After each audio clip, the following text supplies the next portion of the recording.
Hello friends, welcome to Madhumalati's foods. आज आपण करणार आहे मशरूमची भाजी। त्यासाठी कढई घेतली, त्यात तेल, आलं लसूण, कांदा, टोमॅटो, काजू, चिमूटभर मीठ, थोडंसं गरम पाणी, झाकून ठेवले 5 मिनिटं। टोमॅटो शिजलेत, प्लेटीत काढून घेतलेत। त्याच कढईत परत 3-4 चमचे तेल, मशरूम छान भाजून त्यात चिमूटभर मीठ। मशरूमला पाणी सुटते, मशरूम झाकून ठेवायचे 5 मिनिटं। 5 मिनिटांनी मशरूम शिजले का प्लेटीत काढून घ्यायचे।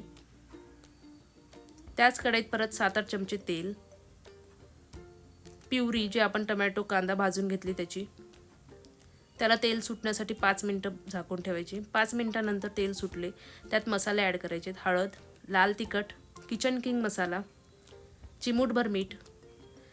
मसाला मिक्स होण्यासाठी 2 मिनिटं झाकून ठेवायचे। 2 मिनिटांनंतर शिजले, त्यात मशरूम टाकायचे। पाणी आपल्या आवडीनुसार। झाकून ठेवून भाजी तयार आहे। कोथिंबीर टाकून सर्व करायची। तुम्हाला माझे व्हिडिओज आवडत असतील तर लाईक, शेअर, सबस्क्राईब। थँक्यू।